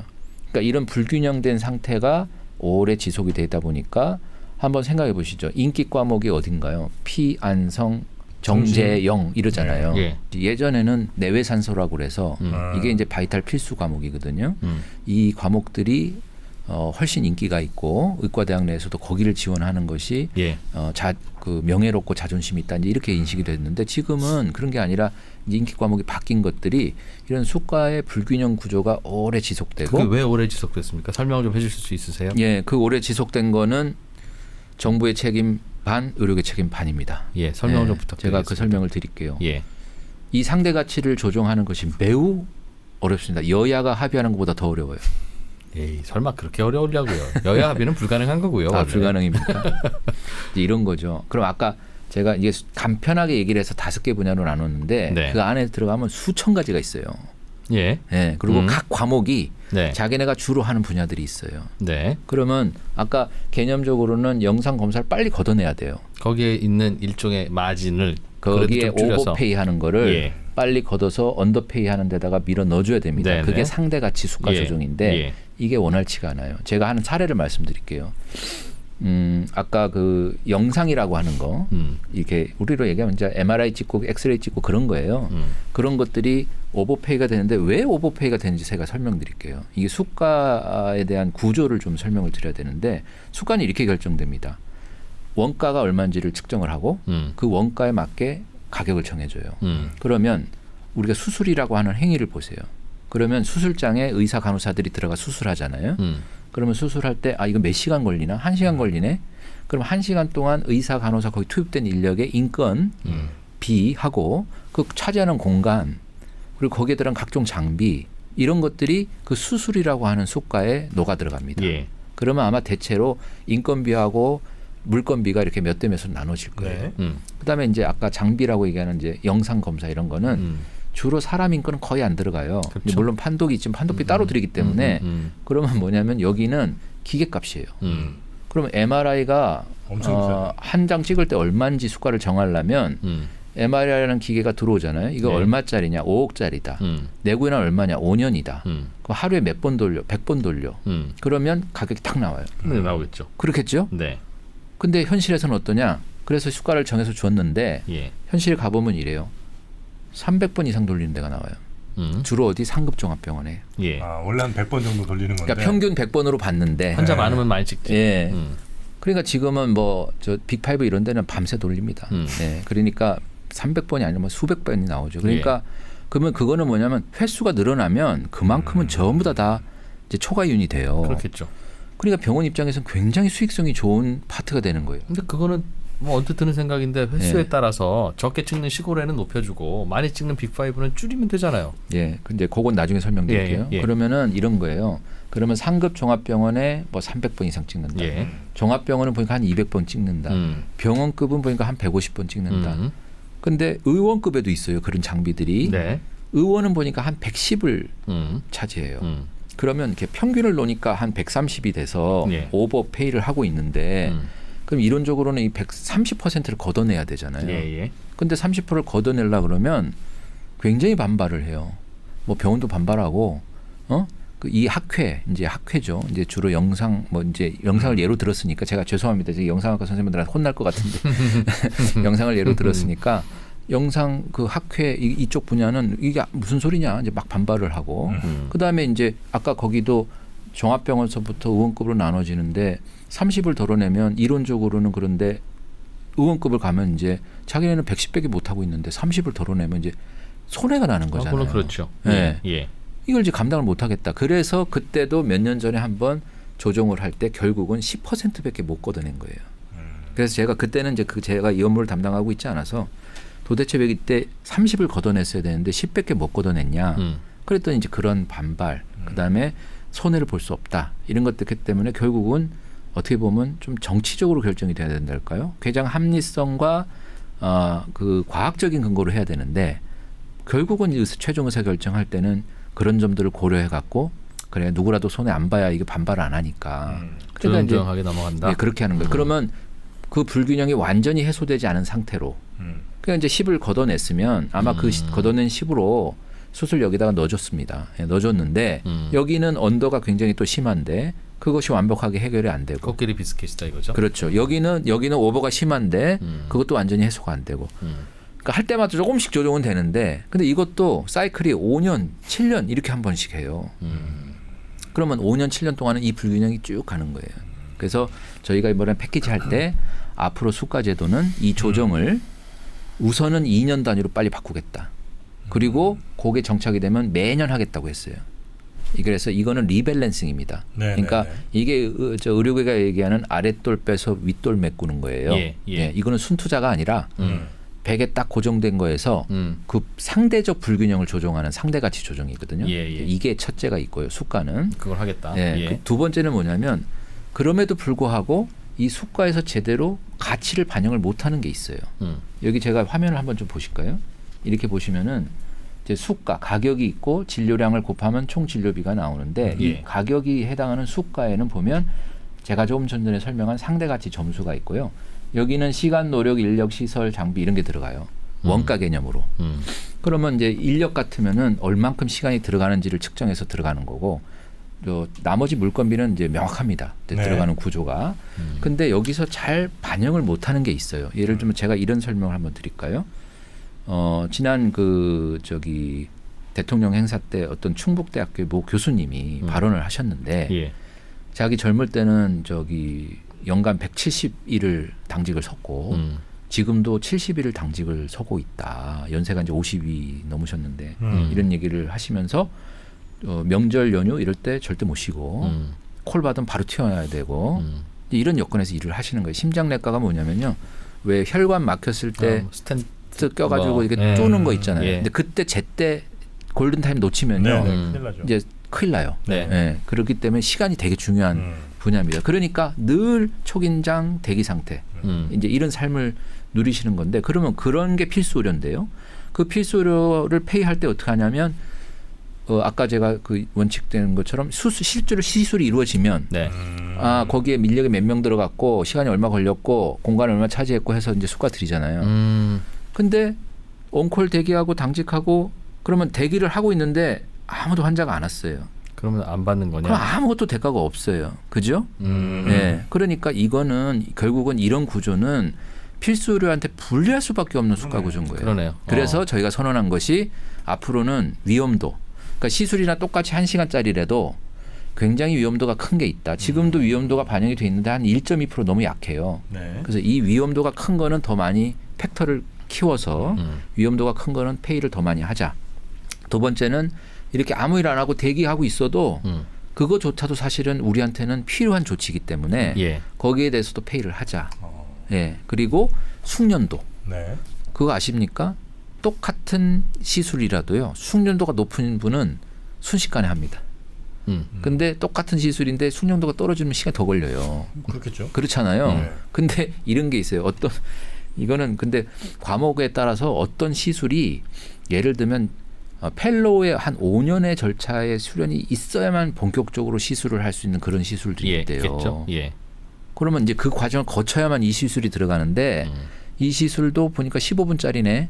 그러면 다른 과목에 있는 15분짜리랑 기본적으로 페이가 같아요. 근데 사실은 다른 과목의 15분짜리는 그냥 바로 전공의도 하실 수 있는 것도 있을 수 있고 이거는 전공의는 할 수는 없고 펠로까지 5년을 더 해야만 할 수 있는 시술이면 그런 노고가 여기는 지금 반영이 안 돼 있잖아요. 그러니까 똑같은 타임 모션만 봐갖고는 안 된다. 여기에 이르기까지 얼마만큼의 많은 숙련도를 요구하는지 이게 수가책에 반영이 돼야 돼요. 그래서 앞으로 정부가 하고자 하는 거는 이런 대기 시간, 그다음에 숙련도, 위험도 이게 이제 필수의 특성들입니다. 이런 특성들을 수가책에 반영을 해서 제대로 보상을 받을 수 있게 체계를 바꿔 나가자 하는 게 이 우리 저 수가 보상 체계의 개혁 아닙니다. 저러려면 예산이 늘어야 되겠네요. 예산 당연히 늘어야 되고요. 예. 근데 이제 이 체계는 바꾸는데 시간이 좀 걸려요. 그럼 그때까지 손가락 빨고 있을 거냐? 그게 아니고 저희가 그래서 10조 플러스 알파라는 얘기를 했어요. 그래서 소아과, 산부인과, 응급의료, 뭐 심장내과 이런 식으로 필수 의료 중에 지금 보상이 조금 열악하다고 생각하는 데는 핀셋으로 꼽아가지고 이런 논리와 관계없이 그냥 지금 있는 수가 체계에다가 그냥 가산 팍 얹어서 10조 단위로 그러니까 그게 2028년까지니까 연간으로만 바로 그렇죠. 그거는 한 연간 2조 단위가 되는데 그거는 이런 거와 관계없이 그냥 꽂겠다 이런 거예요. 그래서 이거를 제대로 이렇게 제가 충분히 설명을 할 기회가 없어서 오늘 3프로에 나와가지고 충분히 설명을 드리는 건데 아까 상대 가치를 조정하는 이거는 아랫돌뼈에서 윗돌 괴는 거니까 의사들 입장에서는 뭐 추가로 주는 돈 아닙니다. 그리고 방금 설명한 수가 체계 변경 이거는 시스템을 바꾸는 거고 시스템을 바꾸면 거기에 따라서 재원은 흘러가는 구조 자체가 바꿔져요. 예. 그리고 아까 이제 그 추가로 10조 플러스 알파라는 거는 이런 체계와 관계없이 바로 거기다 꽂겠다는 거예요. 10조는 어디서 나옵니까, 차관님? 건강보험이에요. 건강보험. 그리고 순투자예요. 그거는 그러니까 기존에 이렇게 다른 데 거 빼가지고 여기다가 넣어주는 게 아니고요. 건강보험료 받아서 그 건강보험 지불하면 요즘은 곧 적자 아니면 비슷 뭐 이런 상황일 텐데요. 그 아닙니까? 자꾸 적자 얘기를 많이 하시는데 사실은 장기 트랙을 보면은 아까 제가 그랬잖아요. 의료 수요를 결정하는 게 소득과 고령화라고요. 그래서 우리나라 계속 소득 올라가고 있고 고령화는 세계 최고 속도로 빠르고 그러니까 그것 때문에 사실은 의료 수요가 아마 많이 늘고 그것 때문에 건보 재정이 압박을 받는 건 사실이에요. 근데 어저께 건보공단에서도 발표했지만 작년에도 저희가 4조 원 흑자를 냈어요. 네. 근데 한번 보도를 쫙 한번 보세요. 그 한 1년 전에 뭐라고 했나? 적자 난다고. 그 전해에 우리가 지금 3년 연속 흑자를 내고 있는데요. 그 전에도 적자 난다고. 근데 그 전에는 우리가 3조 원 흑자를 냈어요. 그 전에도 또 적자 난다고. 그때도 또 한 2조인가 또 흑자를 냈어요. 그러니까 많이 가져가더라고요. 부담이 많은 게 사실이고요. 혹시 그렇게 남는 흑자는 어떻게 처리됩니까? 그거는 이제 공단에서 시제금이라고 그래가지고 딱 준비금으로 줄고 있습니다. 그럼 지금 계속 그 시제금이 쌓여 있어요. 많이 쌓여 있겠네요. 28조 원이 쌓였어요. 아이고. 저 차관님. 저런 문제는 그 아랫돌 빼서 윗돌 개는 게 아니라 추가로 예산 투입해서 수가를 합리화하는 건 그동안 합리화하겠다고 하면 의사들이 반발한 것도 아니었잖아요. 돈도 쌓여 있었다면서요. 근데 왜 지금 이걸 한다고 그래요? 그동안은 왜 안 했어요? 저게 문제였을 텐데. 그래서 정부의 큰 정책 방향이 매우 중요합니다. 우리가 지금 얘기하는 게 다 공급 사이드예요. 공급 사이드에 굉장히 세밀한 정책들을 봐주는 건데 그 전에는 이거보다는 뭐가 강조가 됐냐면 그 건강보험의 보장성을 강화하는 거. 그러니까 내가 병원에 갔을 때 커버리지를 넓혀주는 쪽으로 그렇게 해서 가계의 의료비 부담을 낮추는 게 목표가 돼가지고 그쪽으로 갔잖아요. 근데 그거는 뭐 그거대로 또 필요합니다. 그 정책은. 근데 그때 반드시 고려가 되었어야 되는 게 뭐냐면 그렇게 보장성을 강화하는 동시에 그러면 이제 가격이 싸지면 수요가 늘면서 거기에 따른 의료 혜택가 바뀌는 문제가 있거든요. 그럴 때 이제 이 공급 사이드도 사실은 세밀하게 봐주면서 정책들이 같이 조율돼서 나갔어야 되는데 그 부분들이 조금 아쉽죠. 지금 늦었지만 어쨌든 이제 이 문제를 본격적으로 태클을 하자라고 했고 그게 대통령께서 의료 개혁이라고 하는 큰 이제 타이틀을 이제 세워줬기 때문에 그 안에 의대 정원 증원이라고 하는 그동안 10수년간 하려고 했다가 못하고 했던 것들을 반드시 해내겠다고 하는 거 하나랑 그다음에 그동안 제대로 한번 들여다보고 안을 짜지 못했던 이 공급 사이드의 문제까지 종합적으로 진단을 하고 처방을 내려서 지금 내놓은 것이고요. 이 처방은 물론 정부의 생각만이 다 옳지 않을 수 있습니다. 그러니까 이거는 의료계라든지 다른 전문가들 의견을 내서 야 그거는 좀 너무 나갔으니까 좀 낮춰 아니면 빠졌으니까 이런 건 좀 더 넣어줘. 그러면 얼마든지 그거는 수정하면서 보완하면서 갈 수가 있죠. 그 의사 정원 2,000명 늘어나면 네. 그 의사분들이 주장하는 것 중에 하나가 2,000명 늘어나면 그분들도 어쨌든 먹고 살아야 되니까 치열한 경쟁들 할 거 아닙니까? 네. 그러면서 이렇게 저렇게 뭐 영업을 해서 많은 손님들을 이제 어쨌든 받아야 되면 결국 이제 의료보험으로 나가는 돈이 의사들이 직접 환자들한테 받는 돈보다 훨씬 크게 나갈 거 아니에요. 그렇겠죠. 왜냐하면 우리가 뭐 감기약 3,000원 내면 그보다 훨씬 더 많은 돈을 그렇죠. 네. 보험 재정으로 받으니까. 네네. 그러니까 그분들이 다 그렇게 영업하고 막 손님들 받고 하면 네. 결국 건강보험 이거 버텨내겠냐. 네. 의사 숫자 늘어나면 네. 어마어마하게 또 건강보험을 우리가 내야 되는 상황이 올 수 있다. 늘어난 숫자 의사들이 가져가는 진료비 총액이 자 그런 거죠. 이제 이게 이 부분이 바로 의료계가 미스리딩하고 있는 부분이에요. 그러니까 자 지금 3,000명 나오다가 2,000명이 더 나와. 네. 그러면 그 사람들이 다 개원을 한다 쳐봐요. 그러면 그 사람들도 소득을 가져가야 되니 나한테 떨어지는 이제 몫이 줄겠네. 이제 이렇게 생각하는 거고 첫째는 아니면 지금과 똑같은 몫을 가져간다면 건보에 엄청 부담이 되겠네. 이거잖아요. 예. 근데 앞부분에 제가 우리 지금 의료 체계의 문제는 병원의 문제라고 말씀드렸거든요. 네. 병원의 위기입니다. 개원은 어떻게 보면은 접근도가 그러니까 접근성 얘기하고 할 때 개원을 주로 얘기하시잖아요. 그거는 충분해요. 제가 보기에. 네. 근데 오히려 병원에 시스템에 문제가 있고 전공의에 의존하고 있기 때문에 여기에 훨씬 많은 전문의들을 뽑아야 되고요. 제가 좀 설명을 못한 부분이 있는데 의료기관 분류를 보면은 우리나라가 상급 종합병원, 종합병원, 병원, 의원 이렇게 4단계 체계를 갖고 있어요. 네. 그리고 맨 오른쪽에 보세요. 진료비 기간 가산이라고 상급 종합병원은 기본 수가의 15%를 더 줍니다. 종합병원은 10%를 더 주고 네. 그다음에 병원급은 5%를 더 줘요. 의원은 이제 더 주는 건 없어요. 기본 수가. 이런 구조로 돼 있거든요. 이렇게 돼 있어서 상급 종합병원은 그야말로 난이도가 높은 환자들 주로 보라. 이런 개념으로 돈을 더 드리는 거예요. 장비도 많고 뭐 공간도 많이 차지하니까 하고 이러니까. 그래서 우리가 인력을 많이 배출을 하면 그 사람들이 어디로 가는 구조를 만들려고 하느냐면 지금 문제가 있는 이 상급 종합병원과 병원급에 페이 닥터로 많이 가는 구조를 만들어 드리려고 하는 거예요. 예, 그래야 지금 현재 병원에 있는 아까 제가 의료진의 소집 말씀드렸지 않습니까? 제가 엊그저께도 충남 세종시에 있는 저기 그 충남대 병원을 갔는데요. 네. 거기에 그 고위험 산모 신생아 통합진료센터에 소아과 선생님이 한 분 계세요. 그분이 그 지역의 고난이도 소아 그 아이들을 다 커버하고 계신 거예요. 그 제사 때도 못 간대요 집에. 그러니까 여기 한 분이라도 더 있어야 되는 거 아니겠습니까? 예. 그런 구조를 만들어 드리려고 하는 겁니다. 네네. 그래서 이 병원을 매력적인 곳으로 바꾸겠다. 그래서 아까 사법 부담 하나 얘기해드렸고 또 하나가 전문의 중심을 병원 만들 때 제가 이제 이 상급병원이 주로 대학병원들입니다. 네. 대학병원은 이런 거예요. 원래 대학병원은 교육, 연구, 진료 이 세 가지를 원래 균형 있게 해야 돼요. 근데 우리나라의 대학병원은 거의 95% 진료하신다고 보면 돼요. 그러니까 연구 기능과 교육 기능이 상당히 좀 취약한. 네. 예. 그래서 그러면 어떤 분들이 대학병원의 교수가 되겠다고 남죠? 이분 분명히 월급 작은데 대학 교수 월급 작습니다. 예. 왜 근데 이 사람들 대학병원에 교수하려고 그러죠? 이분들은 뭐냐면 연구하는 게 좋은 거예요. 아이들 가르치는 게 좋은 거고 그런 분들이 교수하세요. 예. 근데 막상 교수가 됐더니 연구하고 교육은 뭘 할 여건이 안 되고 드립다 진료만 하라 그러니까요 원장님이. 그래서 이거를 이분들이 원래 하고 싶었던 걸 할 수 있는 여건을 만들자. 네네. 제가 하버드 의과대학하고 한번 비교를 말씀드릴게요.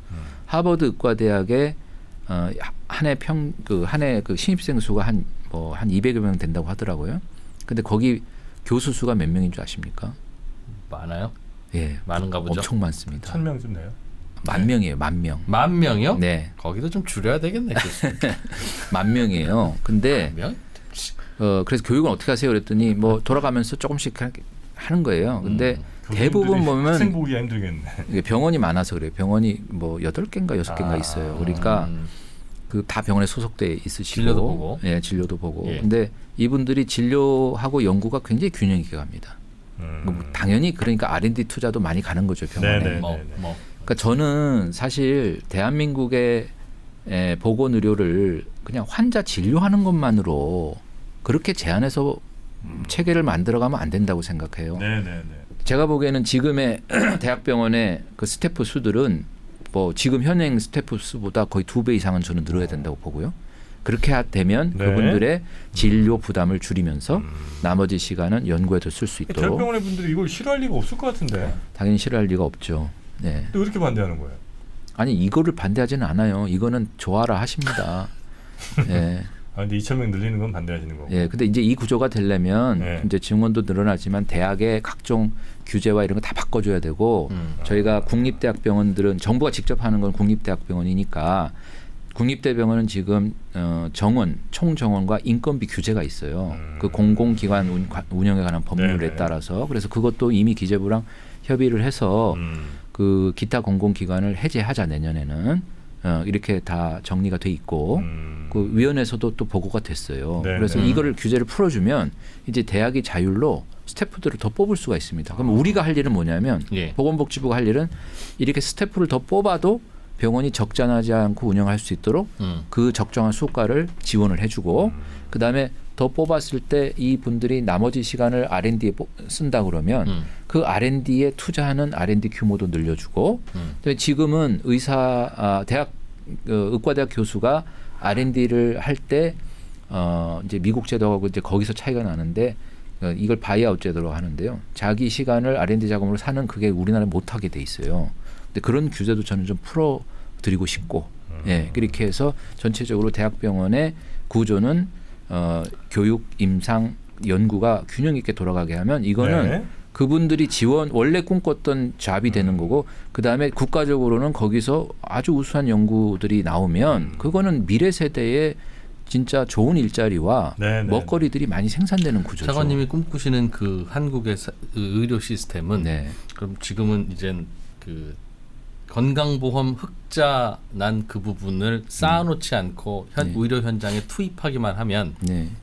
충분하다고 보십니까? 아니죠. 그거 그렇게 수가만 하면 안 된다니까요. 그래서 제가 말씀드린 것처럼 대학병원의 구조를 그렇게 전문의 중심으로 바꿔주고 거기서 R&D를 할 수 있도록 여건을 바꿔주고 그다음에 정원이나 이런 것도 자율적으로 결정할 수 있게 풀어주고 그리고 수가를 거기에다가 얹어주고 그다음에 인력 시장에 증원을 통해서 공급을 늘려주고 그렇죠. 이 조치가 동시에 다 이루어져야만이 스무스하고 부드럽게 모든 것이 구조조정을 거칠 것이다. 네, 그러니까 의대 정원 늘려서 의사 숫자를 늘려야 되는 부분과 그렇습니다. 실제로 재정이 투입되어서 현장을 개선하는 부분이 같이 돌아가야 한다는 결론으로 들리는데 그런 거죠. 한번 보세요. 시장에서 인력을 구하고 싶은데 페이를 해야 되는 임금이 막 우리 기관의 경영을 감당할 수 있는 걸 높으면 그게 적자 요인이 되는 거고 또 다시 이렇게 인건비가 높으니 수가가 저수가 아니냐 그 악순환고리로 들어가요. 이것도 그래서 적정한 수준이 돼야 되는 거고 그러려면은 공급이 총량이 어느 정도는 늘어줘야만이 그것이 되는 거죠. 그래서 의료 안에서도 제가 아까 말씀드린 것처럼 전체적인 불균형이 심합니다. 그러니까 개원가라고 돈 다 잘 버는 거 아니에요. 대학 교수들 진짜 본 거 그렇게 많지 않습니다. 그렇게 오해하지 마세요. 의사들 다 돈 잘 버는 걸로 오해하지 마세요. 근데 개원도 들여다보면 굉장히 잘 버는 사람부터 있는데 결국은 시장의 임금을 형성하는 거는 이런 전체적인 분포에서 어떻게 보면 상위 그룹에 있는 것이 벤치마크가 되기 때문에 그런 부분에 의해서 이제 기관이 사람을 고용할 때 지불을 해야 되는 비용이 매우 높아지는 거니까. 구조가 돼요. 그거에 대략 어느 정도 좀 낮춰지면 적정하다고 개인적으로 생각하세요? 그건 제가 개인적으로 생각해 본 바가 없습니다. 그러니까 전체적으로 구조적으로 공급을 늘려주고 구조를 바꿔주고 그다음에 필요한 수가들을 거기다가 서포트를 해주는 구조를 하면은 자연스럽게 부드럽게 구조가 개선되어 나갈 것으로 이해합니다. 근데 이 좋은 계획이 잘 안 받아들여지는 그 심리적인 기저에는 정부가 해야 할 일은 그런 자금을 투입하고 법을 바꾸고 해야 할 일과 증언을 해야 할 일이 두 개가 있고 제가 보기에는 이게 오늘 설명 들어보니까 양쪽 다 해야 되네요. 그렇습니다. 그런데 정부가 해야 할 일은 그거를 사실은 좀 먼저 이게 진도가 먼저 나가면서 자, 두 가지 약속 드렸는데 이 진도를 먼저 정부가 할 수 있는 거니까 나가겠습니다. 이 나가는 거에 맞춰서 증언도 좀 합시다. 라고 했으면 설득력도 있을 것 같고. 그렇게 했죠. 실제로 저희가 그겁니까? 예, 필수로 패키지를 발표한 날이 2월 1일입니다. 올해? 그렇죠. 올해. 근데 이거는 사실은 이런 구조를 짜는 거는 하루아침에 짠 건 아니에요. 이 논의를 위해서 아까 우리 의료현안협의체라고 의협하고 28번을 만났잖아요. 그 안에서 이런 얘기들이 많이 이루어졌어요. 예. 그리고 거기서만 뿐만이 아니라 저희가 국립대학교 병원 교수님들, 원장님들이나 교수님들하고 따로 이렇게 또 간담회나 이런 걸 해가지고 이런 설명들도 드렸고 그래서 그런 많은 준비 과정을 거쳐서 이런 그림이 이루어졌고 그걸 최종 하나의 페이퍼로 정리를 해서 발표한 게 2월 1일. 그리고 증언을 발표한 것이 2월 6일. 물론 너무 이제 격차가 짧긴 한데 근데 안타까운 것은 뭐냐면 2월 1일 날 발표한 이 계획에 대해서 줄기를 보지 못하고 지금의 이제 의료계의 이제 생각들은 이 줄기보다 뭐 미용 성형 시장 그다음에 아까 뭐 뭡니까 그저 개원 면허제 비급여 관리 뭐 이거 우리 다 죽이는 정책이다. 거기에 너무 꽂히셨어요. 근데 저는 그거는 필요한 조치긴 하지만 굉장히 어떻게 보면 전체 줄기에서 외곽에 있는 거고 그거는 그리고 또 결정을 해나가려면 추가적인 논의가 더 필요한 분야라고 분명히 말씀을 드렸는데도 이것만 있고 이 안에 줄기에 대해서는 제대로 글쎄요 이해가 잘 안 된 거고 그게 참 안타까운 부분입니다. 예. 최근에 어디 차관님 발언이 인용돼서 보도된 게 있는데 공익을 위해서는 직업 선택의 자유가 제한될 수도 있다는 이야기를 뭐 의사들은 어떻게 받아들일지 모르겠습니다만 필요하다면 피부과 안 돼. 심장외과 가. 뭐 그렇게 하려는 건가 아니면 서울 개업 안 돼. 저쪽 강원도 개업해. 라는 쪽인 겁니까? 그 무슨 의도로 말씀하시는 걸까요? 그건 저거잖아요. 진료 유지 명령. 전공의들이 자유 의사로 사직하고 나갔는데 아니 나는 진짜 내가 직업 선택으로서 나는 이제 전공이 싫고 나는 그냥 사직한 거다. 잔태 행동이 아니다. 그런데 정부가 무슨 진료 유지 명령을 내리냐 이런 거잖아요. 지금 그 부분을 말씀드린 거예요. 그래서 정부가 진료 유지 명령을 내린 거는 의료법에 기반해서 내린 거고 의료법에서는 뭐라고 돼 있냐면 국민들의 건강과 생명에 우려가 될 상황이 되면은 복지부 장관이 필요한 지도와 명령을 내릴 수 있다 이렇게 돼 있습니다. 그래서 이런 거잖아요. 한두 명이 사표 쓰고 나간 게 무슨 진료 유지 명령 내릴 일입니까? 그거는 얼마든지 하실 수 있죠. 그러나 서울대학교의 47%가 전공인데 어느 날 하루 갑자기 47%가 우르르 빠져나가면 당연히 그 병원에 문제가 안 생기겠습니까? 그러니까 그런 것들은 그렇게 집단으로 한꺼번에 확 나가는 건 안 된다. 그러니까 진료를 유지해라. 즉 현장에서 환자를 보는 일을 계속 하라라고 명령을 내린 거고요. 그 명령을 안 지키면 법 위반이 되는 거죠. 그 근거가 그래서 그 얘기를 드린 거지. 뭐 강원도에 근무하는 의사를 전라도 가서 근무하라고 어떻게 정부가 명령을 합니까? 그래서 만약에 이걸 안 지키게 되면 의사들은 법 위반으로 불이익을 당연히 당할 수 있고 그렇습니다. 만약에 정도가 심한 경우에는 금고형 이상의 처벌을 받는 경우 의사 면허가 박탈될 수도 있다. 가능하면 그렇게까지 가고 싶지 않지만 그럴 수도 있다는 당연히 점을 그런 일이 벌어져서는 안 되고요. 알아라. 의사 한 사람 다 사회적으로 봐서는 많은 시간과 비용이 들어간 어떻게 보면 사회적 인력 자원 아니겠습니까? 그런 분들이 그런 일을 당해갖고 소실된다는 거는 사회적으로도 손실이고 개인적으로는 뭐 엄청난 손실이고 저는 절대로 그런 일이 좀 벌어지지를 않기를 원하고요. 빨리 하루속히 환자 곁으로 복귀하는 게 맞다는 생각을 합니다. 알겠습니다. 자, 저희가 조만간 다시 이제 의사 입장을 또 대변하는 분을 모셔서 또 반대 입장을 한번 좀 여쭤볼 테니까 그때까지 좀 기다려 주시고요. 자, 오늘은 우리 보건복지부 박민수 이차관님 모시고 정부의 입장, 의대 정원 확대와 관련된 그리고 의료개혁과 관련된 정부의 입장을 한번 들어봤습니다. 저희가 거의 100분 가량 시간 드렸는데 하시는 다 하신 겁니까? 너무 많이 했어요. 네, 많이 했습니다. 시청자분들이 과연 이 100분을 다 들으실지는 모르겠어요. 아마 한 15분 듣다가 포기하실 수도 있는데 여튼 근데 들어보시면 아마 이런 내용들이 그렇습니다. 있다는 거를 아니 물론 이 이슈를 다루는 5분짜리 영상도 있고 10분짜리 영상 많고요. 뭐 15분, 20분짜리도 많습니다. 많은데 그걸로 이해 다 되신 분들은 뭐 특별하게 뭐라고 할 건 아니겠으나 좀 깊게 궁금하신 분들을 위해서 저희가 뭐 조회수 몇 개 안 나올 거 알고 100분 넘어가는 영상을 이거 올린다는 게 아니 이거의 문제점은 뭐냐면요. 다음에 오시는 분한테도 비슷하게 해야 된다는 거예요. 시간. 네. 뭐 그거는 전체적으로 균형을 맞춥시다. 뭐 예전에는 뭐 다른 의사분들 오셔서 뭐 두 번도 하시고 했으니까. 자, 저희 3프로 TV 스튜디오 찾아주신 박민수 이차관님 고생 많으셨고요. 네. 열심히 우리 국민들 건강 챙겨주시기 바라겠습니다. 예, 그렇게 하겠습니다. 네, 대단히 고맙습니다. 네, 고맙습니다.